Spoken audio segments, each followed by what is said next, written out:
우리는 연약하다 느끼고 부족하다 느껴지는 그 무너진 신앙을 다시 한번 새롭게 일으켜야만 합니다. 어떤 부분에서 그러냐 하면 하나님께 대하여 예배드리는 그러한 부분도, 또 하나님의 말씀을 읽고 묵상하고 일상 속에서 하나님의 말씀을 살아내야 하는 그 부분들도, 또 믿음을 가지고 그 자리에서 기도하는 그 삶을 회복하는 것도, 또 찬양의 삶을 회복하는 것, 헌신하는 것을 회복하는 것, 전도하는 일을 사모하고 회복하는 것, 그리고 섬김과 인내와 거룩하게 사는 것들을 회복하는 일들을 계속해서 우리는 해내야만 합니다. 그래서 하나님의 은혜가 필요해요. 우리의 삶 가운데 이런 모든 영역들은 반드시 회복되어야만 하고, 그리고 하나님께서 그 부분들을 반드시 회복시켜 주실 줄 믿습니다. 그런데 중요한 것은 오늘 말씀에 나오는 이 도전의 메시지는 뭐냐면, 우리가 그와 같은 회복을 꿈꾸고 회복에 대한 은혜를 누리게 될 때 그 전에 전제되는 믿음의 태도가 반드시 있어야 된다는 거예요. 과연 그것이 무엇인지 살펴보면 좋겠는데요, 그 전제되는 믿음은 이것입니다. 주님이 일하신다는 믿음을 갖는 겁니다. 오늘 우리가 찬양을 함께 불렀어요. 주가 일하시네. 여러분, 이 고백은요, 하나님께서 우리 인생 가운데 반드시 일하신다라는 믿음을 전제로 하는 고백입니다. 그러니까 오늘 우리 인생이 회복되면 좋겠습니다. 주님, 우리는 연약합니다. 우리의 예배도 회복되면 좋겠고요, 말씀도 회복되면 좋겠고요, 우리의 신앙도 이전에 좀 뜨거웠던 그 시대로 좀 다시 한번 돌아가서 회복되기를 소망합니다라는 이 마음을 우리가 갖게 될 때 우리 안에 가장 먼저 필요한 마음이 무엇이다? 하나님께서 우리 인생 가운데 반드시 일하신다라는 믿음을 갖는 그 믿음의 전제가 우리 가운데 요구된다는 겁니다. 왜 그러냐 하면, 하나님께서 일하신다는 것은요, 우리의 소망이 아니고요, 하나님께서 일하신다는 건요, 우리의 바람이 아니라, 하나님께서 일하신다는 것은 하나님의 약속이고 하나님이 우리에게 주신 메시지입니다. 우리가 성경 말씀을 읽을 때 보통 뭐라고 그 사람들이 표현합니까? 하나님께서 우리에게 쓰신 러브레터다, 사랑의 메시지다, 이렇게 얘기하잖아요. 또 다르게 이야기하는 것도 있어요. 어떠냐 하면, 성경에 있는 모든 말씀은 하나님이 우리에게 주신 약속이다, 약속의 말씀이다. 그래서 우리가 조금 이렇게 짧게 또 어렵게 이해하면 언약의 말씀이다, 언약이다, 이렇게 얘기합니다. 어렵지 않습니다. 하나님의 말씀은요, 이 언약이라는 말은 하나님께서 우리에게 반드시 일하실 것이다, 내가 너와 함께하고 너를 돕고 선한 길로 인도하겠다라고 약속하신 그 약속의 메시지가 우리가 갖고 있는 그 성경의 메시지라는 거예요. 얼마 전에 방송사에서 하는 한 시사 고발 프로그램을 제가 봤습니다. 그 본 내용이 이래요. 어떤 투자 업체로부터 금전적인 사기를 당하신 그 분이 이제 해당 사무실을 찾아가서 왜 약속한 것과는 다르냐, 이거 사기다라고 이제 항의하는 장면이 찍혔습니다. 그럼 보통 이제 사기다라고 이제 누가 항변을 하면 보통 업체 측에서는 뭐라고 이야기하냐면, 혹시 고객님이 저희가 보내드린 그 뭐라고 하죠? 조약, 규약 이거 있잖아요. 그 매뉴얼을, 계약서를 잘 읽어보지 못했기 때문 아닙니까? 이렇게 보통 나오는 게 보통입니다. 근데 의외로 그 업체에서 어떤 답변을 했냐면 이렇게 답변을 했어요. 당신들이 이거 사기 아니냐라고 얘기했더니 뭐라고 얘기하냐면, 사기라니요, 약속은요 깨라고 있는 겁니다, 이렇게 얘기를 하는 거예요. 그러니까 보통 대답이 우리 그런 약속 한 적 없어요, 이렇게 얘기하는 게 맞을 텐데, 약속은 깨라고 있는 겁니다라며 오히려 더 큰 소리를 냈더라. 이런 영상이 이제 제가 보게 된 영상입니다. 여러분 어떻습니까? 약속은 깨라고 있는 겁니까? 아니면 지키라고 있는 겁니까? 이게 이제 우리가 갖고 있는 딜레마입니다. 그런데 명확합니다. 약속은 지키라고 있어야만 합니다. 만약에 약속을 깨라고 있게 되면 그건 이미 약속이 될 수가 없습니다. 이 계약이나 약속이나 법규로 그것은 이렇게 이루어질 수 없는 조건을 갖게 됩니다. 근데 여러분, 우리가 약속을 깨야 한다라는 데 방점을 찍으면요, 앞에서 말씀드렸던 것처럼 아예 약속 자체, 계약 자체가 성립되지 않는데, 그러면 앞에 부분, 약속은 반드시 지켜야만 한다라는 여기에 방점을 찍으면 그러면 전혀 문제가 생기지 않는가? 그렇지 않다는 거예요. 왜 그러냐 하면, 약속을 지켜야만 한다라는 건 어떨 때에만 가능하냐 하면, 약속은 그 약속을 한 당사자가 그 약속을 지켜낼 수 있는 능력과 실력이 있을 때야만 비로소 그 약속이 그 효력이 있습니다. 그러니까 이럴 수 있잖아요. 어떤 사람이 이야기를 합니다. 누가 나에게 이제 돈을 갚지 못했다. 보통 이렇게 얘기하면 어떤 분들은 왜 갚지 못했냐라고 따지는 분들도 있고요. 반대로 어떤 사람은 이렇게 마음이 넓어서 이렇게 말씀하시는 분들도 있어요. 사람이 우리를 속이지 않는다. 돈이 속이는 거지. 뭐 이렇게 얘기를 하면서 그 상황을 넉넉하게 받아들이는 분도 제가 봤습니다. 이해하기 쉽지 않겠지만 그런 분도 봤어요. 근데 여러분, 여기서 중요한 건요, 무엇인가를 깨졌다라는 건 그것을 지킬 만한 능력이 없기 때문에 그 약속을 이행하지 못한 겁니다. 그러니까 중요한 건 약속을 지켜야만 한다라는 것에 방점을 찍히는 것뿐만 아니라 뭐가 중요하냐면 어떤 상황과 조건이 이렇게 주어진다 하여도 그 약속을 반드시 지켜낼 수 있는 능력이 있는가, 여기에 방점이 찍혀야지 우리가 오늘 말씀을 잘 이해할 수 있다는 거예요. 만약에 어떤 유능한 사람이, 아주 어떤 유명한 사람이, 신뢰를 줄 만한 사람이 제 아무리 감동적이고 아무리 달콤하고 아무리 아름다운 약속을 했다고 해도 이 사람이 우리의 인생을 끝까지 책임지고 또 우리의 인생뿐만 아니라 우리의 오고 오는 그 가족들을 끝까지 책임진다라는 것은 쉽게 이해할 수 없는 부분입니다. 당연하죠. 왜 그렇습니까? 우리는 인간이기 때문에 그래요. 물론 어떤 돈 많은 사람이 그것을 가지고 뭐 이렇게 저금을 해놓고 이건 당신 위해 쓰십시오 이렇게 얘기했다면 그건 다른 문제가 되겠지만, 어떤 한 사람의 인생을 전적으로 도와주고 전적으로 선한 길로 인도하고 그 사람에게 있는 모든 문제와 또 아픔들을 해결해 줄 수 있다? 이것은 전혀 불가능하다는 말입니다. 요즘 방송가와 또 서점가에 보면 투자와 관련된 많은 그 미디어 매체들이 이렇게 쏟아져 나옵니다. 그리고 SNS와 유튜브를 봐도 많은 관련된 소식들이 쏟아져 나와요. 수많은 사람들이 어디에 이제 귀를 기울이냐면 투자의 귀재, 투자의 구루들의 분석들과 의견들을 배우고 싶어 해서 계속해서 그와 같은 책과 매체들을 접하게 됩니다. 왜 그럴까요? 여기에는 한 가지 기대가 있습니다. 그 사람이 시키는 대로만 하면, 그 사람이 말하는 대로만 내가 그대로 따라하면 나도 그 사람처럼 완전한 경제적인 자유를 이룰 수 있다라는 생각이, 그 믿음이 그 사람 안에 자리 잡혀 있기 때문에 그래요. 그래서 사람들은 자기가 갖고 있는 투자 의견들을 이야기하기에 여념이 없고, 그리고 많은 투자자들은 그런 투자 그루들의 이야기를 듣기에 여념이 없습니다. 그런데 여러분, 그런 그 책들과 그리고 그런 방송과 그런 매체들마다 이렇게 작은 문구가 하나 써 있습니다. 그 사람들이 꼭 빼놓지 않고 하는 이야기가 있어요. 뭔지 아십니까? 이런 메시지입니다. 투자의 책임은 전적으로 투자자 본인에게 있습니다 라는 메시지예요. 이게 무슨 말입니까? 이 사람들은 분명 실력이 있습니다. 많은 경제적인 해안들을 갖고 있습니다. 그런데 한 가지가 없습니다. 뭐가 없는지 아십니까? 그 약속에 대해서 책임져 줄 수 있는 능력이 없습니다. 정치하는 분들도, 그리고 경제를 책임지는 기업가들도, 그리고 투자의 그루들도, 그리고 심지어 목회자들도, 누가 됐든지 간에 여러분과 저의 인생을 100% 만족스럽게 책임져 주고 앞으로 내가 평생 동안 당신의 인생을 책임져 줄 수 있다고 말할 수 있는 사람은 세상에 단 한 사람도 없습니다. 그래서요, 목사인 저도 상담할 때 A냐 B냐 놓고 고민하는 청년들에게 A로 해, B로 해 라고 이야기하지 않습니다. 왜 그런지 아십니까? 그 결정에 대한 모든 책임과 결과는 여러분들이 있기 때문에요. 생각해 보십시오. 제가 그걸 어떻게 알겠습니까? 그리고 제가 어떻게 책임을 질 수 있겠습니까? 그래서 우리가 하는 말이 있습니다. 뭡니까? 기도하자라는 말이에요. 기도하자라는 말은 뭐냐면 이 약속한 바에 대해서, 우리의 삶의 결과에 대해서 책임을 질 수 있는 거는 나도 아니고 어떤 경제적인 전문가도 아니고 어떤 정치적인 실력가도 아니라 누구십니까? 바로 하나님이시라는 거예요. 하나님께서는 이 보장되지 못한 이 약속의 시대, 그리고 아무도 책임지지 못하는 이 인생을 하나님께서 책임지시겠다라고 약속의 말씀을 주셨고, 그리고 그 약속의 말씀을 신실하게 이행하고 계시며, 그리고 그 약속의 말씀을 반드시 이루실 수 있는 능력이 있는 분이 누구시다? 바로 우리 여호와 하나님이시다라는 거예요.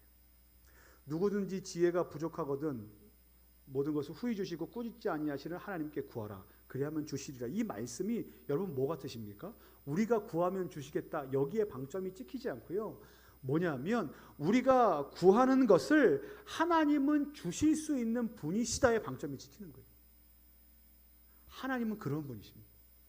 하나님은요, 사람들이 말하는 내가 너의 인생 책임질게 라는 그런 그 맥락과는 전혀 다른 삶으로 우리를 인도하십니다. 무엇입니까? 약속으로 우리를 인도하세요. 근데 여러분, 저에게 이렇게 얘기하실 수 있어요. 목사님, 약속이 깨지고 그 보장되지 못하는 시대를 살아가는 우리에게 희망이 없는데 하나님께서 우리의 인생 가운데 일하시는 것 같지 않은 이 시대에 우리가 어떻게 희망을 가지고 살아갈 수 있겠습니까? 라고 얘기합니다. 직장 때문에, 재정의 문제 때문에, 상대적인 박탈감 때문에, 공정에 대한 문제 때문에, 연애에 대한 문제 때문에, 결혼에 대한 문제 때문에 고민들을 쏟아대면서 이야기합니다. 저는 그때 우리에게 주시는 말씀이 바로 오늘 말씀 에스라서 1장 1절부터 3절까지 말씀이라고 생각을 합니다. 여러분, 그 에스라서 말씀을 이해하려면요, 우리가 좀 몇 가지 사전 지식이 필요해요. 어떤 사전 지식이냐면 이 에스라서와 느헤미야서는 이렇게 그 시대적인 배경을 알아야지만 그 말씀이 읽히는 성경 구절이에요. 그래서 우리가 보통 성경을 읽고 통독할 때 성경 읽어 은혜 받아 하나님이 지혜 주실 거야. 물론 지혜 주시고 깨닫게 하시지만 이 역사적인 배경이 이해가 되지 않으면 이 말씀이 우리가 원하는 대로만 생각되고 우리가 원하는 대로만 해석될 수 있습니다. 그런데 여러분, 역사적인 거 어렵지 않아요. 저 역사 잘 못합니다. 예전에 이렇게 국사 세계사 시험 보면요, 저는 늘 50점 40점밖에 못 받았어요. 외우는 걸 잘 못합니다. 연도 외우는 거 이런 거 잘 못해요. 하지만 그런 저도 할 수 있는 게 뭐냐면 아주 쉽게 오늘 본문에 나오는 이 역사적인 배경을 이해한다면 우리가 에스라서 말씀과 느헤미야서 정도, 그리고 뒤로 이어지는 그 선지서 말씀들은 좀 쉽게 이해할 수 있다라는 좀 말씀을 드리고 싶습니다. 첫 번째, 우리가 역사적인 배경에 대해서 알아야 되는데요. 첫 번째는 이스라엘이라는 이 한 나라가 나중에 두 개의 나라로 분리됐다는 겁니다. 우리 한국이, 우리 조선이라는 나라가 두 개로 분리됐어요. 남과 북으로 분리됐습니다. 이스라엘도 마찬가지예요. 두 개의 나라로 분리됐는데 북쪽과 남쪽 두 개의 나라로 분리가 됩니다. 그런데 오늘 이 말씀은요, 이 남쪽에 해당되는 사람들의 말씀이에요. 그래서 우리는 그 지역 이름을 뭐라고 말하냐면 남유다라고 말합니다. 어떻게 부른다고요? 남유다, 남유다입니다. 이 남유다에 대한 이야기인데요. 이 남유다가 어떻게 되냐면 바벨론이라는 제국에 의해서 이렇게 함락이 돼요. 그러니까 나라를 뺏기게 되죠. 주권을 빼앗기게 됩니다. 그리고 포로로 끌려가게 되는 일이 생깁니다. 몇 년 동안 포로 생활을 하게 되냐면 70년 동안 포로 생활을 하게 됩니다. 여기까지가 가장 기본적인 역사적 배경입니다. 그런데 이 남유다가 멸망당할 때 그 당시에 있었던 시대적인 상황이 어떠냐면 하나님께서 솔로몬 왕을 통해서 지은 아름다운 성전, 그 당시에 최고의 그 기물들을 사용해서 만든 그 가장 아름다운 하나님의 임재의 상징인 그 성전이 어떻게 되냐면 그 바벨론 제국에 의해서 파괴가 됩니다.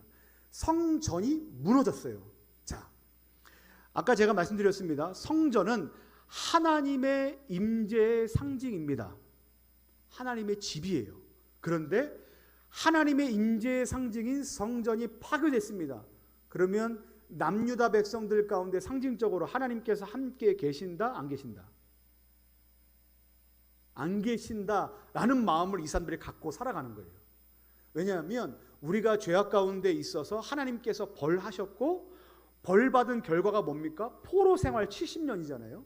이 70년 동안 하나님은 우리를 저주하신다, 우리에게 그 화를 내리고 계신다, 이렇게 생각하는 시간이 70년이라는 시간이었다는 거예요. 그런데 나라의 주인이 바뀝니다. 이 바벨론이라는 나라가 누구에 의해서 함락되냐면 나중에 바사 제국에 의해서 함락이 됩니다. 그래서 이 나라의 주인이 바사 왕으로 바뀌게 되는데, 여러분 중요한 건요, 70년 동안 이들은 포로의 생활이 바뀐 적이 한 번도 없습니다. 나라가 누가 바뀌고 상관없이 그들은 여전히 그 포로였다는 거예요. 이 말은 뭘 의미하냐면요, 지금 시대의 의학적인 시대로 보면 70세는 그닥 많은 나이가 아닙니다. 요즘 여러분 70세 이상 넘으신 분들 많이 뵙죠. 그러니까 70세가 뭔가 이렇게 극한의 이렇게 막 죽음을 앞둔 나이가 아니에요, 지금은. 근데 당시의 과학기술과 의학적인 수준을 봤을 때 당시의 70년이라는 기간은요, 한 세대가 이루어지기 충분하게 잊지 못할 만한 상황, 뭐 한 40대, 50대만 돼도 쉽게 이제 생의 마감을 다할 수밖에 없는 그런 시대였습니다. 그러니까 어떤 그 유추가 가능하냐면 당시에 포로가 되기 전에 태어났던 사람은 해방되는 것을 보지 못하고 죽었을 것이다. 왜냐하면 70년 동안 포로 생활을 했기 때문에. 또 하나, 포로가 된 다음에 태어난 사람조차도 어떤 사람은 포로로 죽음을 맞이한 사람도 분명히 있었을 것이다 라는 거예요. 제가 드리고 싶은 말씀은 70년이라는 시간은 매우 긴 시간이라는 거예요. 그리고 70년 동안 그들은 계속해서 포로로 있었다는 겁니다. 아무리 세상이 바뀌고 흔들려고 주인이 바뀌어도 그들의 입장, 포로였다는 것은 단 한 번도 바뀐 적이 없습니다. 몇 년 동안요? 70년 동안. 이게 오늘 우리가 생각해 봐야 될 메시지예요. 여러분, 70년 동안, 그러니까 자기가 태어나서 죽을 때까지 자기가 갖고 있는 고난과 고통의 문제가 해결된 적이 전혀 없고, 해결될 기미도 전혀 없고, 그리고 앞으로도 좋아질 것 같은 상황이 우리 가운데 기대되지 않는다라는 사람의 마음이 어떨까요? 여러분, 어떤 문제가 생겼을 때 우리는 어떤 마음을 갖게 됩니까? 언젠가는 끝날 거야 라는 마음을 갖습니다. 거기서 뭐가 생깁니까? 소망과 기대가 생겨요. 근데 만약에 이와 같은 삶이 끝나지 않는다, 끝날 기미가 우리 가운데 없다라는 마음이 드는 순간 더 이상 그 인생을 버텨낼 힘이 없습니다. 제가 고3 시절에 아침에 일찍 일어났어요. 뭐 새벽이죠. 여러분들도 그랬겠죠. 새벽에 일찍 일어나면서 저는 뭐가 제일 싫었냐 하면 새벽같이 일어나는 그 행동이 너무나 싫었습니다. 왜 이렇게 일찍 일어나야 될까? 이렇게 피곤한데, 이렇게 힘든데 왜 나를 계속 이토록 이른 시간에 깨워야만 하는 걸까라는 생각이 들 때 제가 좀 며칠 동안 계속해서 그 시간들을 반복하다가 제 안에 한 가지 아이디어가 떠올랐습니다. 아, 이렇게 하면 그 일어나는 시간을 거뜬히 해결할 수 있을 거야. 그러면서 그 다음 날부터 그것을 실행했는데요. 그 아이디어가 뭐냐면요, 일어나는 즉시 제 마음속으로 생각하는 겁니다. 뭘 생각하냐면, 민기야, 이따가 밤에 와서 잘 수 있어 라는 말을 하는 거예요. 제 안에, 일어나기 그렇게 싫어하는 제 안에 이따 잘 수 있어 라는 메시지를 계속해서 주는 겁니다. 그러니까 그 힘든 그 이부자리에서 일어날 수 있는 힘이 생기더라고요. 어떤 기대감이 우리 가운데, 신락 같은 기대감이 주어진다는 것은요, 우리를 다시 뛰게 하고 다시 일어날 수 있게 하는 힘이 됩니다. 여러분, 코로나 바이러스 때문에 처음에 우리가 많이 암담했습니다. 이렇게 마스크가 떨어지고, 그리고 이 약국 저 약국을 가봐도 알코올도 없고 소독제도 없고 마스크도 없는 그 상황들을 마주하면서 우리는 그 상황에서 이 모든 전 세계의 경제가 마비된 상태에서 아, 망하는 것이 이런 것이구나라는 것을 느꼈을 아주 공포의 시간들을 보냈습니다. 근데 우리 가운데 어떤 기대가 생기기 시작했습니까? 백신에 대한 기대가 생기기 시작합니다. 백신에 대한 기대, 치료제가 나올 수 있다는 기대가 생긴 다음부터 어떻게 되는지 아십니까? 사람들이 지금 이 코로나 팬데믹의 상황을 일상처럼 살아갑니다. 여러분 생각해 보십시오. 언제부턴가 여러분은 맞지도 않은 그 백신을 누군가가 한 발, 두 번씩 맞고 있다는 이야기를 들을 때마다 여러분의 마음의 상태가 얼마나 넓어지고 있는지. 여러분, 무엇인가 좋아질 기미가 있다는 건요, 우리의 마음을 활짝 엽니다. 제가 얼마 전에 또 하나 이제 경제 전문가 분이 이야기하는 그 인터뷰를 본 적이 있는데요. 어느 방송사에서 이 경제 전문가가 이제 인터뷰 요청이 들어와서 방송국에 가서 녹화를 하고 있는데, 인터뷰를 진행하는 어떤 이제 아나운서 분이 인터뷰를 하다가 갑자기 울컥하며 눈물을 흘리다가 자리를 떠났다가 한참 있다 돌아온 일이 있었다고 합니다. 그래서 그 한참을 떠났다가 돌아온 그분에게 좀 상황 얘기를 물어봤더니 어떤 대답을 하냐면, 이제 울컥했던 그 지점이 이런 대화가 오고 갔대요. 이제 인터뷰를 요청하는 사람이 이렇게 질문을 했습니다. 선생님, 부동산 시장이 언제쯤 진정될 수 있을까요? 이렇게 질문을 했답니다.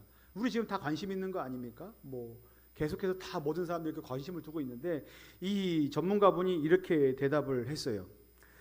죄송한데요, 불이 다시 붙은 것 같습니다. 이렇게 대답을 했답니다.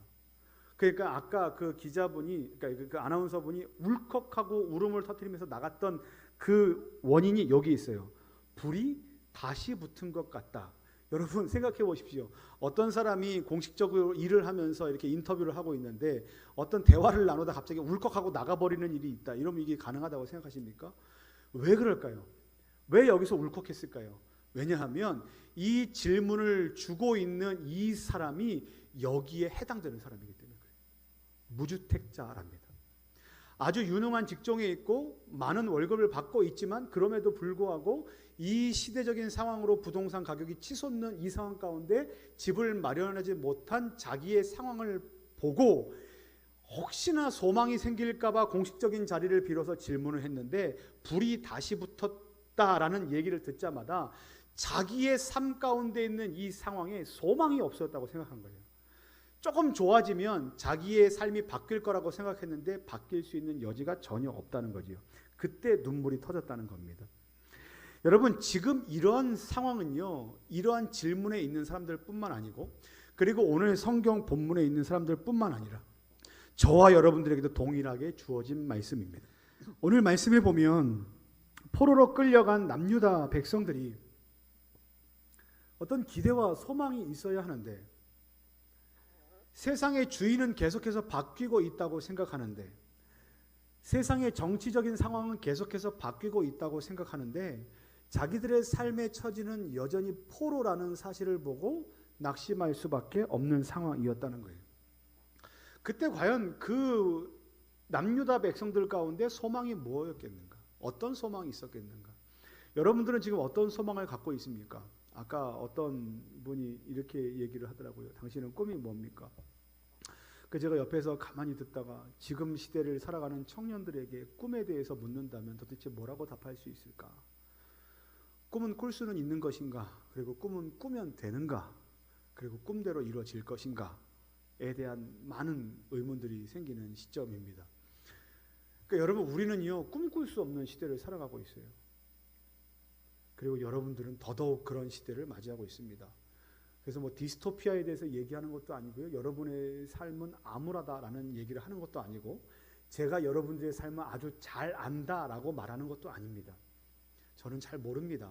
그런데 평균적으로 지금 시대가 계속해서 이야기하는 청년들의 어려움에 대해서만큼만 이해해 본다면 사실 꿈꾸는 것에 대해서 우리 가운데 관대함이 없는 시대를 살아가고 있습니다. 그때 우리는 어떤 희망이 필요한데 오늘 메시지에는 어떤 희망이 있는가? 여러분 오늘 말씀에 나오는 등장하는 인물이 한 사람 있습니다. 바로 바사왕 고레스라는 인물이에요. 나라의 주인이 바뀌었다 그랬죠. 바벨론이라는 나라에서 바사라는 나라로 나라가 주권이 바뀌었습니다. 그러니까 이제 절대 권력자가 바사 제국으로 넘어간 겁니다. 그런데 하나님의 말씀을 전하는데 왜 뜬금없이 이방 나라의 왕의 이름인 바사왕 고레스 왕의 이름이 기록되어 있는가? 왜냐하면 이 바사왕 고레스가 오늘 말씀 2절과 3절에서 말도 안 되는 비상식적인 결정들을 내리고 성명을 발표했기 때문에 그렇습니다. 2, 3절 말씀을 눈으로만 한번 보십시오. 요약하면 이렇습니다. 2절, 3절 말씀인데요.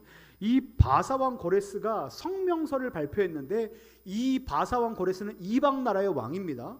근데 그 나라의 왕이 어떻게 얘기했는지 들어보십시오. 이스라엘의 하나님은 참 신이시다.